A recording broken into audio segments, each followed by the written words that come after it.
Welcome, everyone, to episode 15 of the Casandra Properties podcast. I am joined today by a dear friend, an absolute wonderful steward for the community, Reverend Doctor Demetrius Carolina. He's the executive director of the Central Family Life Center. How are we doing today? Excellent, James. Thank you for having me on board. Of course, it's an absolute pleasure. Thank you for coming. It's always good to get together. I know things are crazy busy right now. That is correct. Right? Everyone's out, head down, hustling, moving. It's wild times. And surviving. Absolutely. That's Well said.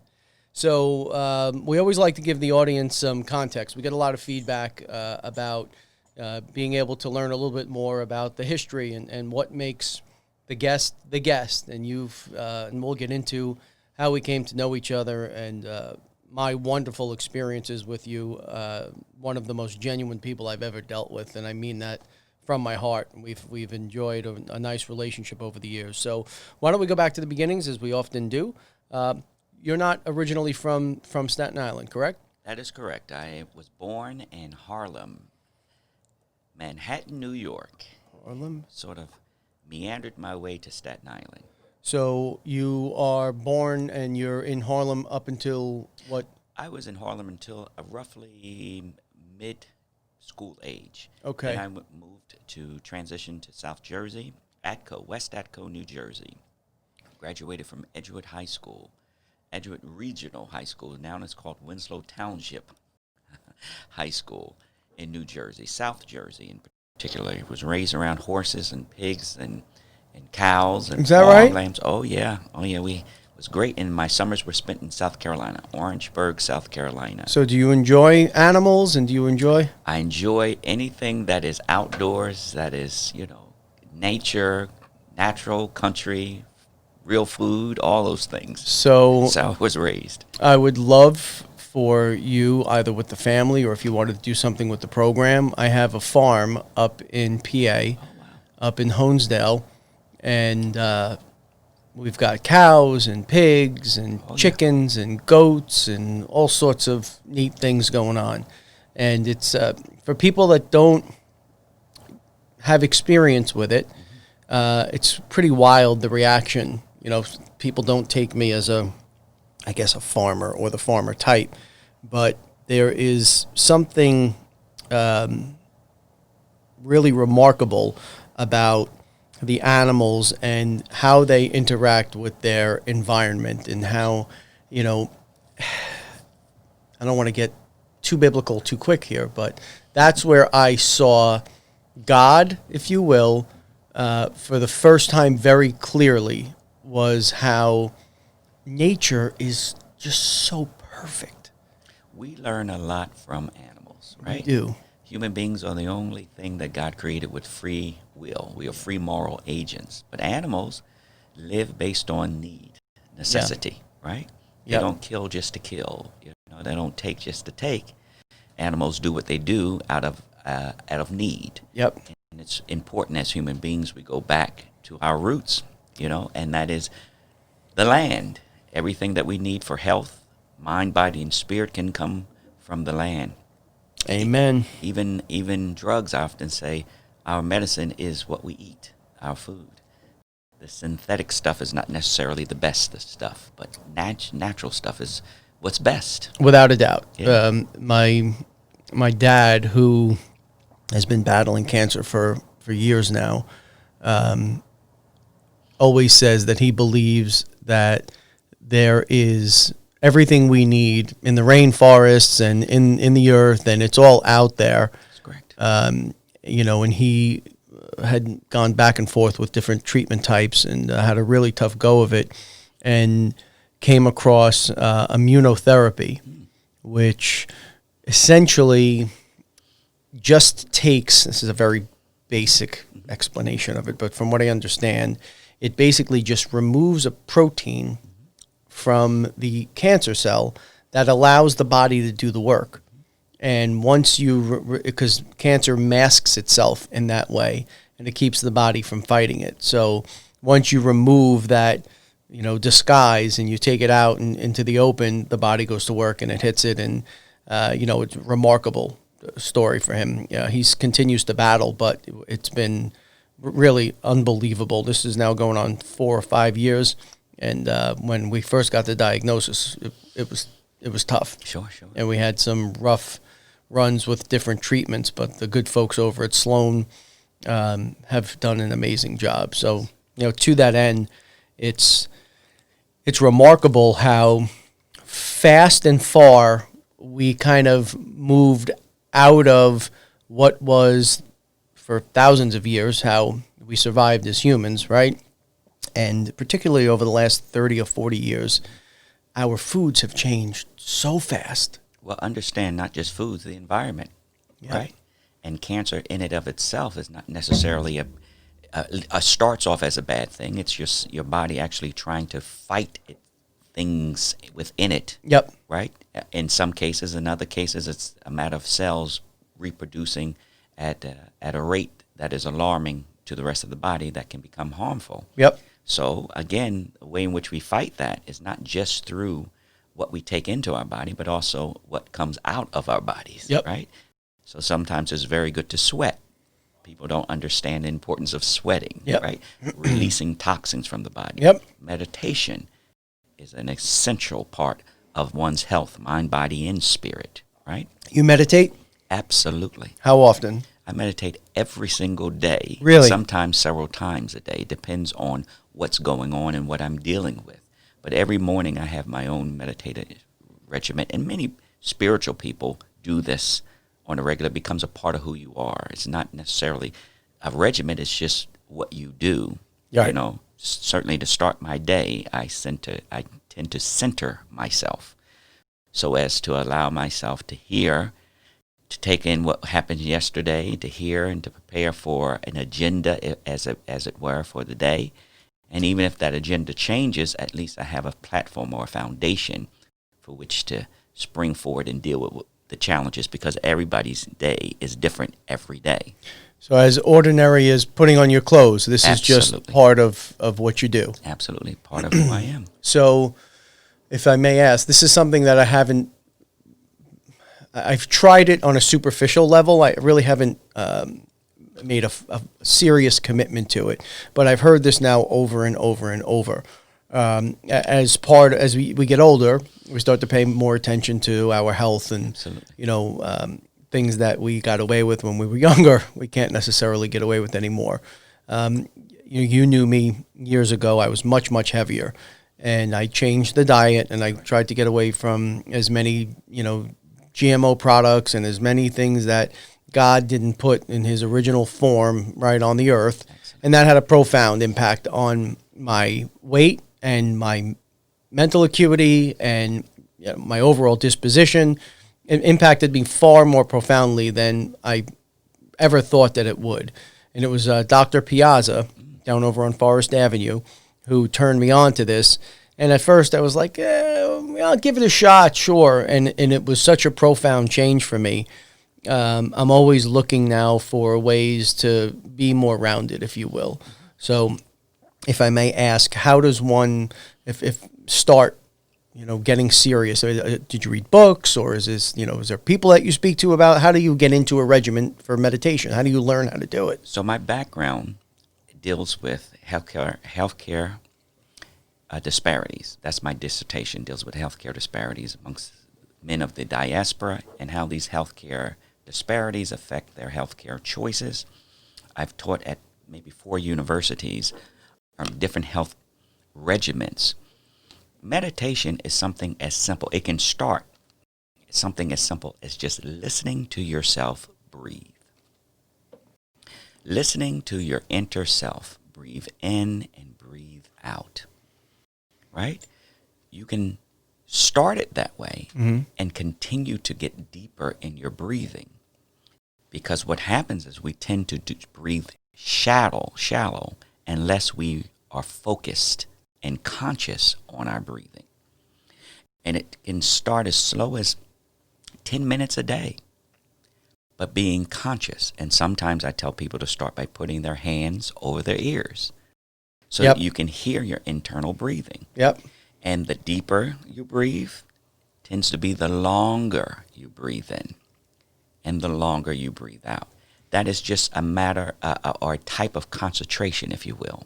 And meditation is that.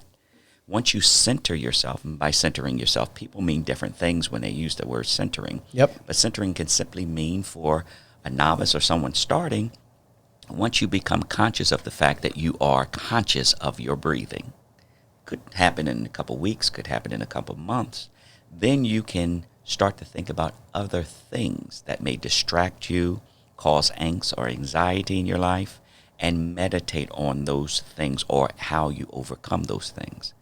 Another way of meditation earlier on, I suggest to people, is think about something that makes you happy or peaceful. Okay. As you're breathing, you're now meditating on those happy and peaceful thoughts. And what occurs is metabolically changes occur, right? Certain enzymes begin to flow in your bodies. Certain melatonins begin to exchange in your body. Your synapses start to change. This is, although it is mental, it is also metaphysical, right? And it can certainly transfer throughout your body. And then as you're breathing, you can think about, for example, a massaging feeling from the bottom of your feet. Just think about that and let it flow up to your ankles, and from your ankles to your knees, and from your knees to your thighs, from your thighs to your stomach, and you start to feel all of those tensions, because most of us experience tension in our gut. Yep. Right? And then upwards and upwards to your chest, all the way out through your head, through your hands and your head. That's a type of wonderful meditative technique that can start earlier on, right? And then back to the whole idea of losing weight. Everything is truly in your gut. Yep. The bowel really controls the Immune body. system. Absolutely. Yep. All of that your immune system and all of that comes from your gut. Yep. So once we start meditating and being conscious of that, then we can make other types of choices. And I tell everyone, when you start a regimen, you never start it to not be successful. Start with small steps. Right. Because the more successful you are, the more likely you are to continue it and add to it. Right. It is a process. It becomes a part of who you are.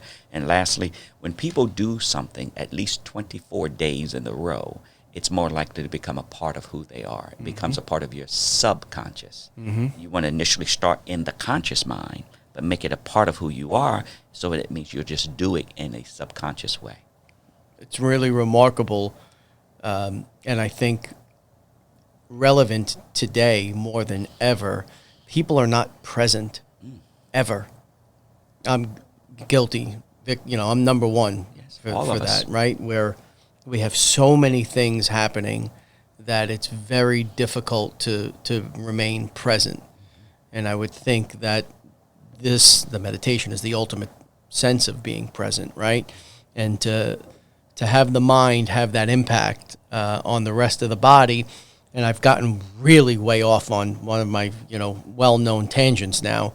But we went from a farm to meditating. But point being that there are signs out there, and there are things that if you observe Mother Nature, you're in awe. I mean, you think, good Lord, somebody had to have a plan for all of the symbiotic relationships and all of the things that go on in this world. Couldn't possibly be that these things just by happenstance, right? Pretty remarkable stuff. So let's get back to the farm. So you're South Jersey, spending some time in the Carolinas. Where does life take you then? Well, I was, interestingly enough, licensed as a minister at the age of 16. Wow. Yeah, Mount Zion Baptist Church, Atco, New Jersey, West Atco, New Jersey. And so as a high schooler, I would be selected to do a lot of things that I guess most kids my age wouldn't do. Sure. And I remember even at graduation, interestingly enough, I had a math class that I didn't fare so well in. And was my first experience dealing with what one would call unfairness, but yet it turned out to be one of the best things that happened. I was a point below graduating. And I did some extra work and did everything that the teacher asked me to do, and came back to class, and he helped me up. It was graduation day, actually. And interestingly enough, I was selected by the superintendent, by the principal and all that, to be a part of the graduation ceremony that I was supposed to be in. Mm-hmm. And he says, nope, you didn't pass. You missed it by 1 point. So I was in the graduation, on the stage, participated, did the prayer, the invocation, even spoke, and was not allowed to walk in graduation. You're kidding me. I kid you not. I went to summer school. Of course, I got an A. I got my high school diploma and all of that good stuff. And so 2 years later, I went straight to school right after that. 2 years later, I was substitute teaching in the same building. And that was a summer. During the summer, close to the summer, it got hot. And the same teacher knocked on the door where I was in with a smaller group doing what I do. And he says, it's hot in this building. There's only AC in your room. Can I get in here? And I said to him, how are you? I'm not going to use his name. Glad to see you. Of course, you can certainly share the room with him. He looked amazed. He turned around, red face, slammed the door, and kept going. So that's my start in terms of education. So I was actually accepted at one of the most prestigious institutions in America, but I decided to go. I didn't want to waste my mother's money. I went down to Atlanta, Georgia, to Morehouse, and Spelman was across the street. And at the age of 18, 19, I was not mature enough. So I went to Camden County College, got an associate's degree, substitute taught, went back to what's now called Stockton University. It was at the time Richard Stockton College in Pomona, New Jersey, and received my bachelor's degree. I had a double major, even undergraduate. It was social science and history major. I did the theses and actually spoke, defended my work before a panel. I taught at Atlantic City High School, my student teaching. They offered me a job, but I didn't take the job because Camden County College offered me a job too. So I went straight into the post-secondary career at Camden County College. Became a student coordinator, then became associate dean at the urban campus, which is in Camden, New Jersey. It was the fifth poorest city in the nation at the time. Yep. We built an $8 million campus in the city of Camden. And one of my mentors, Demary Abayomi, and I always tell people, if you want to look up that name, his legal name is Donald Council. He changed it to Demary Abayomi. He was a Pan-Africanist. He was very, very close friends with Bill Cosby. As a matter of fact, he was a roommate with Bill Cosby in Temple University. Mm-hmm. And so that episode that everybody knows when Bill ran the track with all those seniors, he was the gentleman with the dreadlocks. That was my boss, and still is my mentor. He's in his 80s now. And after that, I went to Temple University. I got my master's degree in education in administration. I was also at Westminster Theological Seminary, also at Philadelphia College of the Bible, and then eventually I went to New York University, NYU. I worked on my doctorate degree. NYU was interesting. I was dean of students at Berkeley at the same time I was at NYU, and I was almost every class that I was in, I would wind up teaching classes because very few people were actually what we call academic practicals, right? I was actually practicing what I was doing in class. Mm-hmm. So many of those classes I was teaching, but I couldn't get an internship. So I left NYU, went to University of Phoenix, and I finished up there with my doctorate in educational administration, right? So I was a scholarly practitioner. Wow. Right? Finished there, dean of students, was pastor at Tridestone Baptist Church in the Bronx, and I was on the board of MBD, Mid-Bronx Desperados. The executive director left. I wound up becoming the executive director for a number of years, and we built a $150 million shopping center as a nonprofit. You can still see it on the Cross Bronx Express. You're kidding me. I kid you not. And that were long nights. I'm telling you, I learned a lot in terms of community development, in terms of politics, in terms of economic development, in terms of disparities, all of those wonderful realities. Then I transitioned. I met my predecessor, Reverend Doctor, now is Bishop Calvin Rice, who's a phenomenal leader. Yep. We were friends at a citywide ecumenical organization and a Baptist conference, the New York City Baptist Ministers Conference. He asked me to come to Staten Island, and I did. I spoke at the First Central Church. Had no intention at all about coming to Staten Island. All I knew about Staten Island was the expressway. Yeah. You know. As so many people, that's the limit of their experience. Exactly. Right? It's a place they pass through. Yeah. And before you knew it, maybe 2 years later, I came to Staten Island, and the rest is history. I've been here now 16 years. 16 years. Yeah. Now, you said you got licensed as a pastor at the age of 16. Well, licensed as a minister. A minister. Baptist denomination and dogma, we have license, and the license simply allows you to practice what you believe God has called you to do in terms of ministry. But once you have done that in an effective, meaningful way, in order to do other things like to marry people, to baptize people, to offer up sacraments, to start a church or to run a church, one needs to be ordained. I was the second youngest minister in South Jersey at the time to be ordained through this wonderful South Jersey Ministers Council. So that's pretty remarkable. You know, I was there an event, or was it a series of events? How at 16 do you feel or find that calling and know, or did you know that that's where you wanted to be in life? You know, I feel like I'm just starting to figure things out like now. I'm 45, you know, I'm starting to get a little bit of a handle on what I want to be when I grow up. How at 16 are you having such a profound impact? I mean, how does that happen? Well, most persons who are spiritual leaders will tell you that there is an internal voice that speaks, and we all have it. Yep. We all don't necessarily hear it, but we all have it. And at certain times in one's life, that voice speaks louder than does other voices. Yep. And so at 16, I had a very, very loud epiphany, if you will, and went to my pastor at the time. He says, I've just been waiting. I knew this was happening. But a lot of people affirmed that calling in me from a very early age. And so that was a catalyst, I believe, to me hearing this internal voice. But the ordination was quite different in that to be ordained in my denomination, one has to be trained. There's a process in which you go through. There are questionings. And at the time, I don't know if they do it this way as much today, but there is both a private and a public questioning.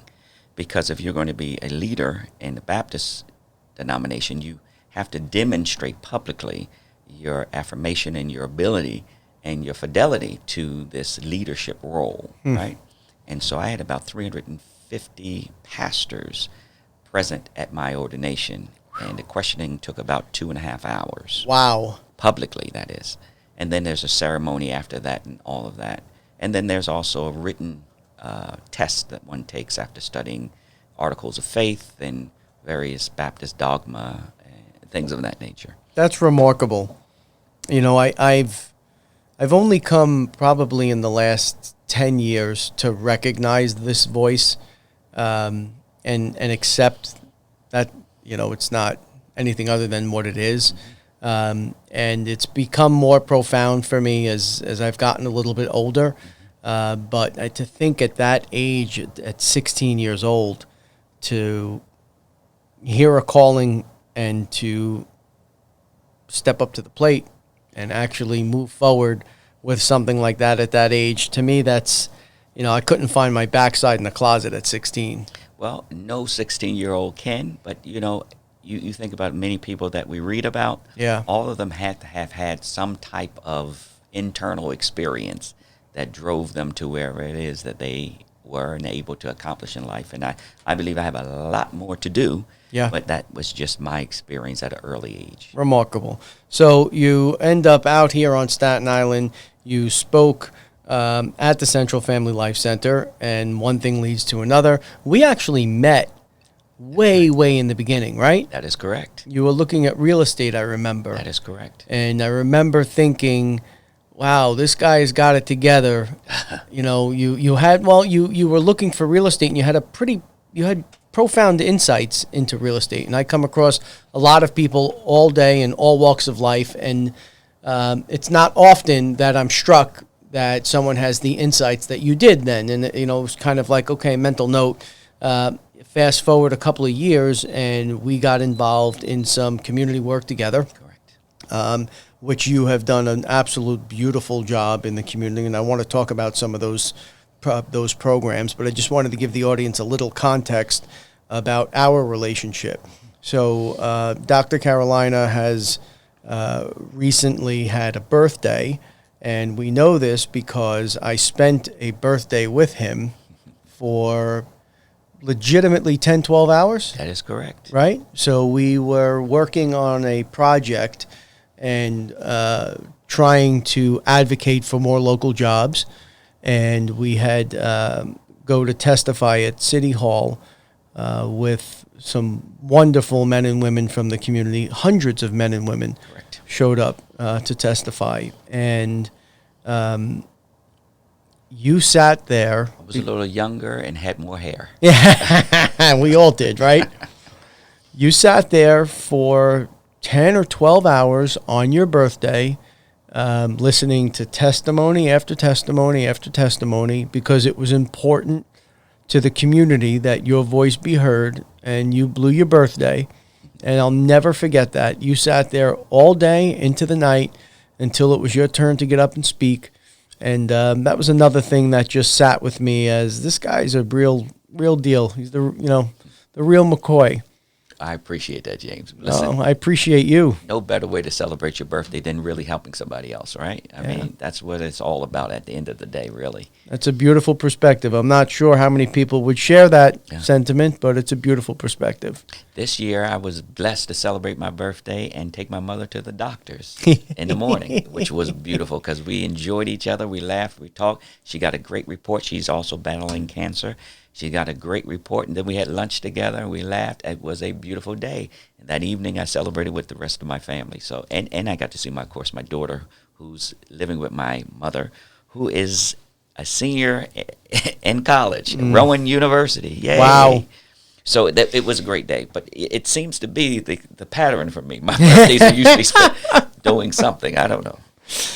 So let's talk about the Central Family Life Center and the role of non-for-profits in the community. And today is it's a new day. There's a lot of different factors out there that you have to account for when you're responsible for a congregation the size of yours. You've got a lot of things happening.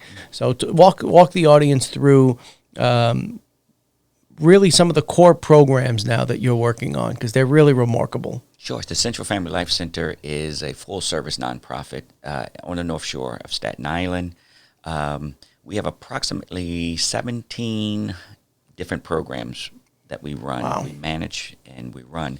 One of the cornerstone programs is our Cure Violence Initiative, the Crisis CMS, Crisis Management System, Mayor's Crisis Management System, has Cure Violence Initiative in every borough in New York City, and we are the nonprofit that runs the Cure Violence Initiative in Staten Island. We have formerly incarcerated men and women who may have previously enacted some act of violence that got them that caused them to be imprisoned or incarcerated, who've changed their lives around. They are called credible messengers. These men and women go back into those same communities for which they previously perpetrated acts of violence, and now tame those same behaviors. They actually change norms and trends in those communities. We celebrated over 1,000 days of no shootings or stabbings in what was formerly the most violent community in Staten Island, that was on the North Shore, and that was in Stapleton. And we amassed so much success that that program grew, and we have a state-funded program called SNUG. SNUG is guns, spelled backwards, of course, and that's in Mariners Harbor area. I want to give a shout-out to our State Senator Diane Savino and Charles Fall, our assembly person, for their support in that program. Wonderful leaders. Absolutely. And I want to certainly thank our city council person, Debbie Rose, for whom this never would have started. Yep. For her great insight and trust in the Central Family Life Center for running this particular program. We have a Youth Build program, which is really an international program, but it's more or less a national program for young people who are high schoolers who don't fare well in the traditional learning environment. And so we allow them through DOE teachers to get their high school equivalency or GED, and then go into some of the trades. Some of them graduate and go into college as well. We've been able through that program to graduate close to 100 students at this juncture. And some of whom, the saying with Youth Build is once you're Youth Build, you're always in Youth Build. So some of them go on to open up businesses and do very, very important things and come back and then mentor some of the young people who presently are in the program. That's amazing. It is great.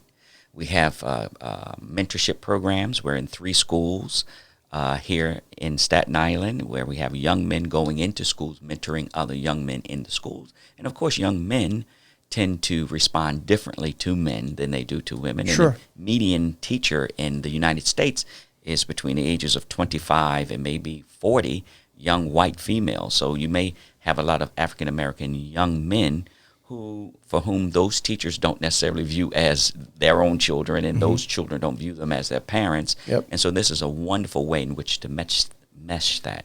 One of the reasons why I fought so hard for the Eagle Academy to be on Staten Island was for that reason. The Eagle Academy does not cherry pick. They have all of the same children that any other public schools have, but they have a 99.9% success rate in graduating all of their young people. Wow. And of them, 90-something% of those go on to 4-year colleges and universities. So I'm so proud. Principal Jermaine Cameron, is doing a phenomenal job with the Eagle Academy here in Staten Island. The last Eagle in New York City. Matter of fact, they skipped Staten Island, went to New Jersey, to Newark, and I fought for them to come back. Yeah, of course they did, and of course you did. Yeah, and David Banks is a great friend of Staten Island, and he really runs, for the most part, that whole Eagle Academy. Wonderful, wonderful organization, and I thank God for him. We have health fairs on a regular basis, and we partner with both Rumsey and Staten Island University Hospital for many of these programs. We do annual Staten Island Black History Town Hall meeting where we bring all types of groups together, and I'm very proud of that because it's really all groups come together to celebrate the history of African Americans, and it is great. I mean, Wagner College comes, and boy, it's beautiful to see that choral sing. It's just a really, really good collaborative work. So that's really been the crux of what I've done for 16 years in Staten Island, is really collaboration. Yep. It's amazing. Folks can live maybe 2 blocks from each other, but be worlds apart. Absolutely. And it takes just a little bit to realize all people want the same thing. Yep. Everybody wants a clean place to live, opportunities, education, food, shelter. I mean, these are the things that all people want. Yep. So to bridge that gap, believe it or not, does not take a lot. We were talking a little earlier. It's about dialogue, being willing to at least have a conversation. Even if we disagree, we can agree to disagree and move on. I think there are many more things that we have in common than we differ. So that's just some of the things that the center does. So, Matter of fact, I don't mean to interrupt, but you are a strategic part. Casandra was a phenomenal part last year in our Christmas event that we do every year called Room in the Inn. Yep. Instead of no room, there's room in the inn. That's right. And you all brought a phenomenal gift that allowed us. We serviced last year upwards of 700 families. Amazing. During Christmas. That was an amazing event. When we went down, it's hard to not get emotional to see the love and to see how you've brought these families together. It is a remarkable thing to experience. So all the credit to you and the amazing work that you do down there. Well, to us, because without partners such as you, this is impossible to do, right? No one person can do this. This is really, in no stretch, this is a partnership. It really is about collaboration. Well, and we do have, here on Staten Island, we've been blessed in that when it comes to the community events and the engagement, we do have an elected delegation that is very dialed in, very connected, very responsive. So it does help for all the things people say about Staten Island. Any elected official, literally every one of them is a phone call away. They all have an open ear, and they all have their own passion for Staten Island. We've been very, very blessed in that way. Absolutely. We have really, homers, if you will, in our delegation. And that's not always the case, believe it or not. Oh, I believe it. Yeah. Well, I'm sure you've had experience in different places, but that's one thing here in Staten Island you have to say has really been a blessing for us. So today, above any time, at least in my adult life, it seems like the communication and the connectivity that you're talking about is being lost. So how do we as leaders in the community in our own respective ways help? What do we do? I'm finding myself lost, honestly. This is the $80 billion question. Yeah. In many ways, right? Yeah. Leaders are people. And as people, we can lose sight of the mission from time to time. And one of the principal ways in which I find a way in which to maintain this North Star, this compass, especially with collaboration amongst other leaders, is to make certain that we all share the agenda, the mission. Even if we disagree, we can all agree on the mission. Now, how we get there, the methodologies may change, but the goal is the same. And when you at least have that shared mission, you can always have dialogue to bring persons back to that central core of what it is we have to do. If it is really about people, then we can always work a way around what we disagree about to get back to the central theme of what it is that we do, right? And I often say to people, you don't have to like someone to love them. Right. We all have people that we love that we don't like. Yep. And if you're in any kind of relationship, if it is a healthy one, you can even have that dialogue. I don't like you today. Yeah. I love you, but today I don't like you. Yep. But that's family, right? At the end of the day, when people look at people as people, then we can look at each other as family. And families, they don't always agree. They don't always get along, but we're family at the end of the day. Even if I have to deal with you only on those special days of the year, we're still family, Yeah. right? And we move on from that. That's not something that we can necessarily change. So human beings are human beings. I started by saying I'm not a Staten Islander. I had no thoughts about coming to Staten Island. I had no clue that I would ever wind up in Staten Island. But there was in the cosmos a path for me to be here. And while I'm here, I promise my wonderful power, which I call God, a couple angels, and some folks that I cater to, that I'm going to do the best I can do while I'm here for them. Now, that for me makes life worth living, right? That's, I think, how we really cause and maintain some sustainability in moving forward as leaders, right? So I use the example. I used this example once before. It feels like we're in a place where, we're talking about everyone has to share the mission or share the agenda, and that sounds simple.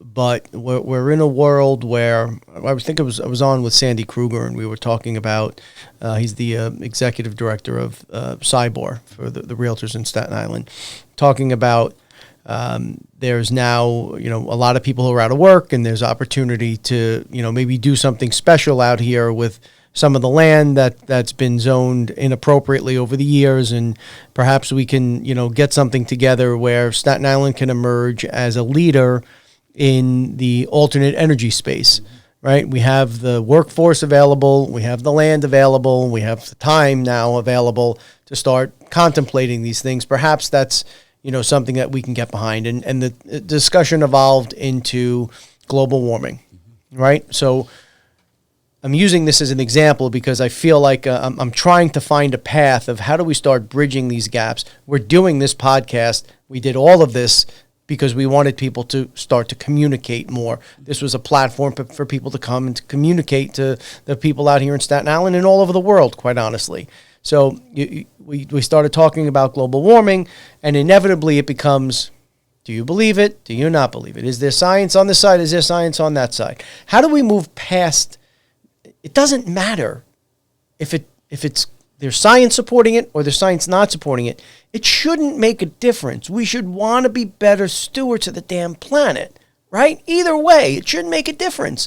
So how do we cut this vitriolic level of anger and frustration and, this constant sense of this unbearable stress that's on everybody, and get past what side of the fence you're on and just get down to, like you said, we're all people. We all share the same basic needs. We want a roof over our head. We want to be able to eat, and not everybody has those basic needs. And because we're so caught up in fighting about things that we don't have to be, all of those basic needs get overlooked for a lot of people. And the politics get in the way of it, and the passion gets in the way of it, and another day comes off the calendar, and days turn into weeks, weeks to months, months to years, and things don't change. I totally agree with you. I tend to think that besides ourselves, our own sense of self-interest, self-worth, most people can sort of think beyond themselves when you refer to their children and their children's children, right? Everyone who has children want to leave something for them. Mm-hmm. They want them to be better off than they were. Yeah. And I think that that's a way, at least one of many ways in which we can sort of jump over that hurdle of the politics of whatever the issue may be, global warming or what have you. What are we going to leave for our children? How can we make this place better for them? And we are simply stewards. Someone had this prior to us. In fact, we're just one of those spokes in the wheel. Yep. And so this is our time. And this is our time to do the best we can do with what we have. The other part to that is actually related to that, and this is where my other hat comes in, and that is the idea of mortality. No man is going to be here forever. Right. We all are more than what we see. We're not just mind, we're not just body, but we're also a soul, a spirit. And I often say this, if you feed your mind and you forget about your body, you may be smart, but you'll be weak. Mm-hmm. If you take care of your body and your mind and forget about your soul, you may be smart and strong, but there's something longing. There's an emptiness there. Yep. That needs to be filled, because at the end of the day, especially the older we get, we start to realize there is something beyond what we can simply see, taste, and touch. Yep. Right? So sometimes we have to appeal to the bigger angels in us all, and that is that spirit, that sense of what is really right. And one does not need to go to seminary to know that there is right and there is wrong, and that humans are humans. And then the last thing to that I would say is, once we kind of deal with those two things, we can go back a little bit and deal with some of the trauma that we as a nation experienced. Absolutely. And never really dealt with and had a willingness, because no one overcomes trauma without dealing with it. At one level or another, you have to sort of deal with it. And I know people tend to like to just dismiss it. That was a different time. That Sure. wasn't me. I had nothing to do with that. We all have to do it. We all have to own it. With that. Yes. Right? We all have to own it. It's part of our consciousness. It's part of some of the great things about this country and the not so great things about this country. And there's plenty on both sides of the ledger. Of course. Right? So the problem is that you have folks who feel on one side of the fence, like you just said, I wasn't a part of that. It didn't pertain to me, and I've got my own issues, and that's relevant, right? Absolutely. It's for that individual, those needs, we don't know what their situation is. Those needs have to be tended to. But there's also this, the whole other side of the fence here, where historic consequences. Without a doubt. I mean, it's you take a look at the community, and how do you fix the disparity? Because it's a very clear disparity, right? There's not, yes, everybody has opportunity in this country. I love this country. This is to me, it's the best country in the world. Absolutely. And we have opportunities that people dream about. That's why so many folks want to come and be a part of America. But there are inequities, inherent inequities that you feel like can be addressed, right? Someone had used an analogy. It's if we're all running a 100-yard dash, some of us are starting at the 80-yard line, and some of us are starting at the 120-yard mark, right? So how do you address the gap in a country that's got a preponderance of resources? So let's start by simply saying we've made some major strides as a nation in the 20th century, and now in the earlier part of the 21st century, some major strides. Yep. And that did not come about easily. Right. There has to be a willingness to both sacrifice and not be the hero of the day. Because most of these people we tout as heroes today, in their lifetime, were vilified. Right. Vilified. Yep. Right? So leading is not just when it's comfortable. That's right. An effective leader is a leader even when things aren't so comfortable. Especially when things aren't so comfortable. Especially, right? Right. It's almost like the whole adage about love. Love is not that pretty, shiny thing. Love is really an ugly thing because it has to tolerate all of the disparities, right? Yep. It has to tolerate all of the ugliness and still stay strong, right? So that is, I think, part and parcel of the answer. It cannot be a simple, quick fix. It is a very convoluted, complex reality with willing participants and sometimes unwilling participants, right? But at least back to that whole goal. What is the goal? If we can agree on the mission, the ultimate goal can be reached. But, we are free moral agents. The only thing that God made we're having a wonderful cyclical conversation back to the idea of these animals, right? The only thing God made that's a free moral agent, we have choice, is man. So until man decides, and it doesn't have to take the whole of humanity, but a good number of folks working together, it can happen. I tell people all the time when they point to these communities and who are often victims, and they point to them as the perpetrators, I say, historically in this nation, this group of people have risen up. They've built communities. They've had great economic success. The Black Wall Street. I mean, we can name them Rosewood, on and on and on. But systematically, those accomplishments were destroyed because of fear. People are afraid because of other people being successful. Yep. The conversation has to be larger. It has to be, I am not afraid of your success. As a matter of fact, your success heightens my success because there is truly enough for everyone. There is. There is a horrible monster that keeps that from happening, and it's greed. Yep. And ignorance. Yep. Right? So, again, these conversations can be had, but there must be a willingness to both exchange. Even when we are at the point of disagreement, it's okay. Just hear me out, Then let's see where we go. And also, let's keep this goal in mind. Because if we sit at the table together, there must be a goal. Right.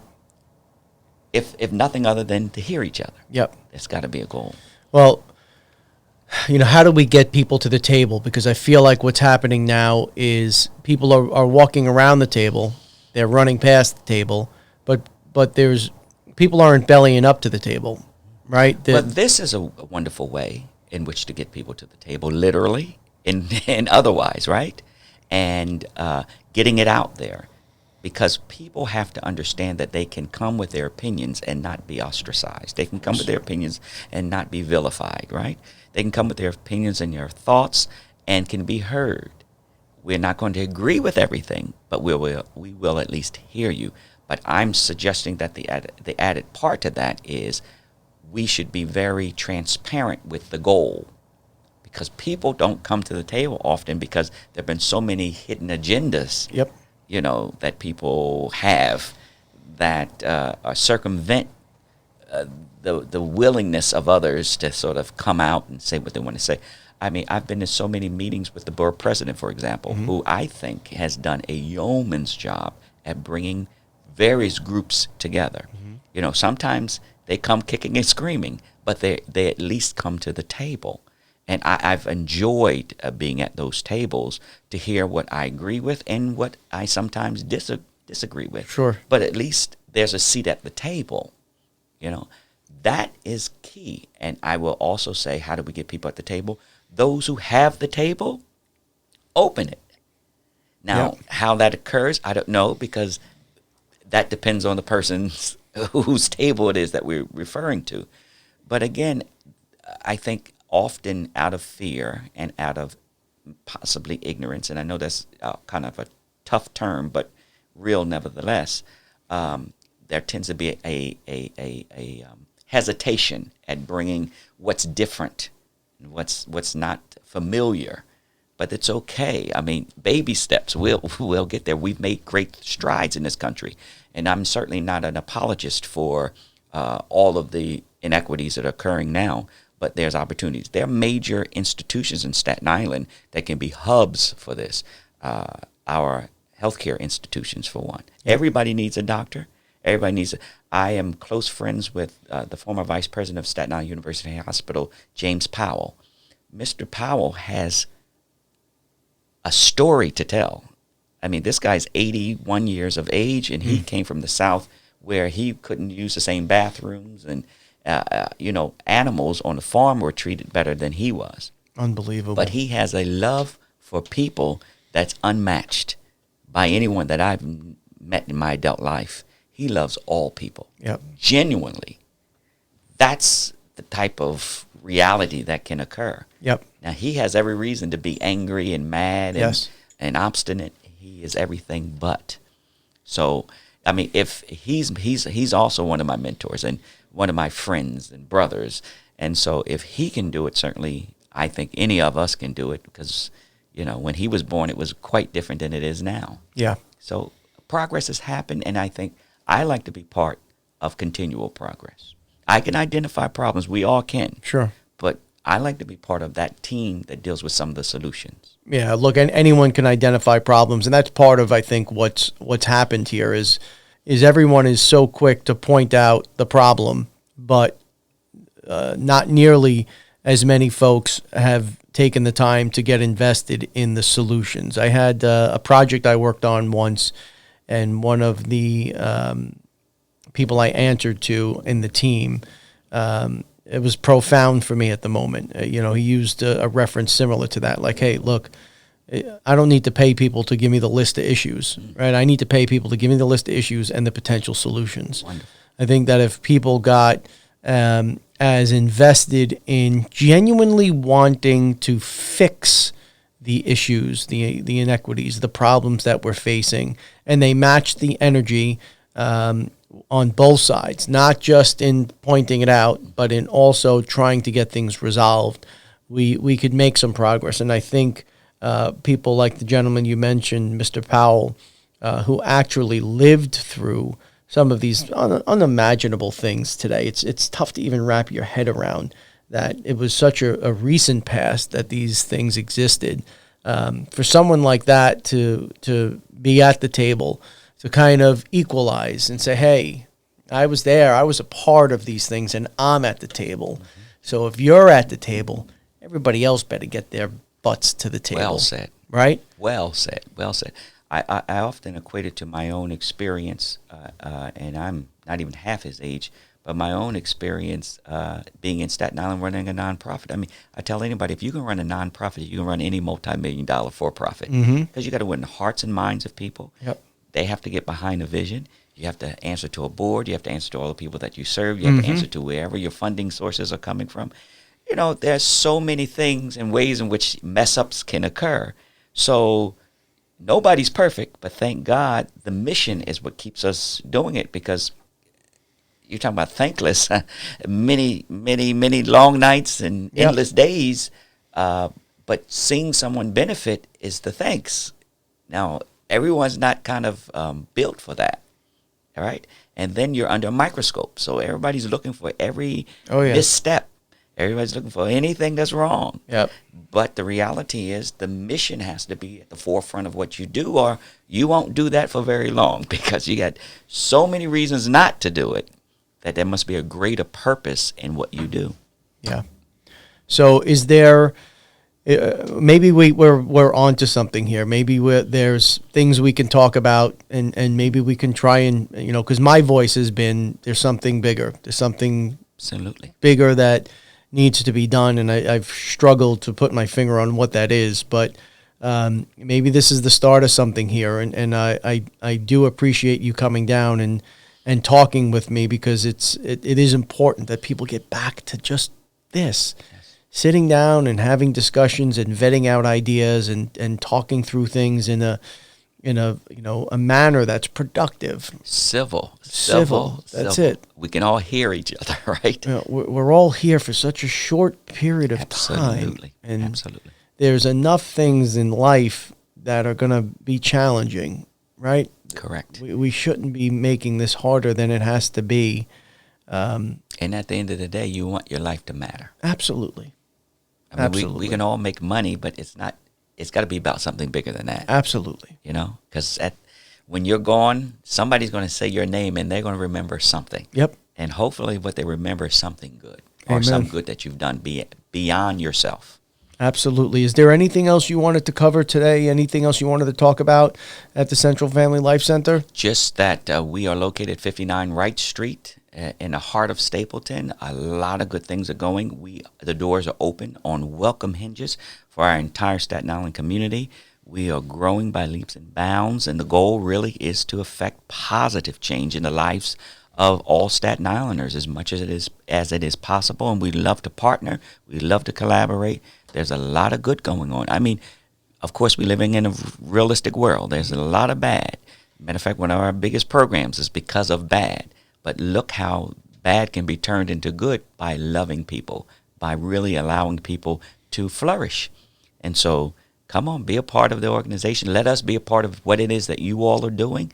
And together, I mean, we can certainly get a lot more done together than we can divide it. Absolutely. How do people reach out?